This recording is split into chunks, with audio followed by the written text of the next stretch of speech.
the sound comes before the image. A deep drum echoes through time, like an ancient heartbeat that has never stopped. Slowly, the darkness fades, revealing the vastness of West Africa, where the land, the wind, and the water carry meanings beyond what the eyes can see.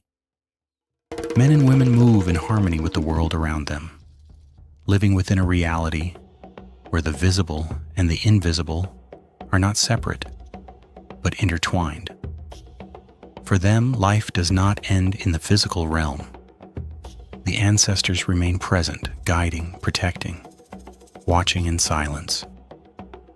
And between these two worlds move spiritual forces known as the Loa, entities that do not rule from a distance, but exist alongside humans, reflecting emotions, struggles, and the deeper layers of existence itself. But the horizon changes, and with it, everything breaks. On the edge of the sea, ships appear, carrying violence and rupture. The rhythm of the drum blends with the sound of chains and creaking wood. Men and women are captured, torn from their lands, their families, and everything they once knew. Their bodies are imprisoned, their stories interrupted, and the ocean becomes a path of suffering.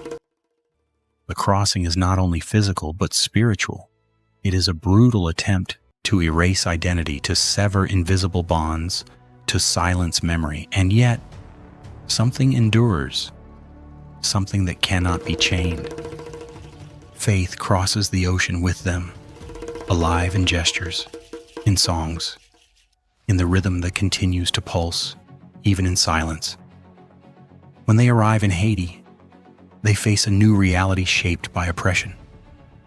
Plantations stretch beneath a relentless sun, and a new order attempts to erase everything that came before. A foreign faith is imposed, churches are built, symbols are introduced as replacements for ancestral spirituality. But the invisible learns to hide. The Loa do not disappear. They take on new forms. Behind the images of Catholic saints, ancient forces continue to be honored. What seemed like domination becomes strategy. Faith adapts, transforms, and finds ways to survive.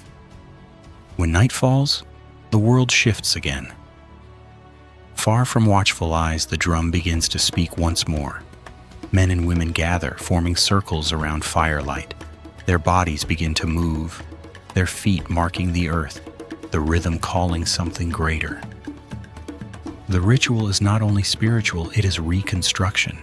It is identity being reclaimed in the face of erasure.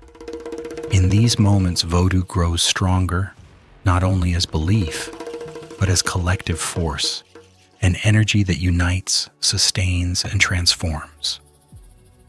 And within this process, resistance is born. Vodou becomes more than a connection to the spiritual world. It becomes a force that fuels the struggle for freedom. Men and women once treated as property begin to see themselves as part of something greater. Faith nurtures courage, strengthens bonds, and sustains the spirit in the face of oppression. At the center of this tradition remain the Loa, not as distant figures, but as reflections of life itself. They do not represent evil nor absolute good. They represent the complexity of life. Spirits like Legba, guardian of the crossroads, opening the gates between worlds. Erzuli, connected to love, to beauty, but also to emotional pain. Ogum, the force of war, of struggle, of survival. Baron Samedi, lord of death, not as an end abada, but as a passage, a transformation. Each entity carries symbols, colors, gestures, rhythms. They reflect fears, desires, human strengths. And in the rituals, these entities are not merely remembered, they are lived. Through trance, the human body becomes a channel, a meeting point between the visible and the invisible. Over time, the outside world begins to observe this spirituality, but not with understanding. Narratives are distorted, stories simplified, and the unknown is turned into something to fear. What is sacred becomes something suspicious. What is connection is labeled as superstition. Practitioners are judged, marginalized, and misunderstood. But these perceptions reveal more about those who judge than about what is being judged. Prejudice is born from distance, from ignorance, and from the discomfort of what cannot be easily controlled or explained. Even so, the rhythm of the drum never disappears.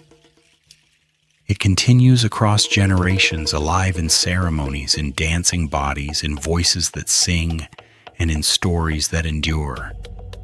Vodou is not just a religion. It is living memory. It is preserved identity.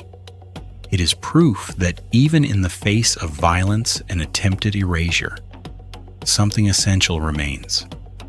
A deep connection between past and present, between the visible and the unseen. And so the sound returns to where it began. The drum continues steady and enduring, moving through time.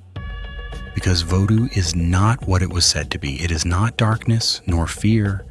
It is resistance. It is adaptation. It is survival. It is the spirit of a people who, even when everything was taken from them, never ceased to exist. And like that drum that never stops echoing, its essence lives on, pulsing, reminding us that some forces cannot be erased, only transformed.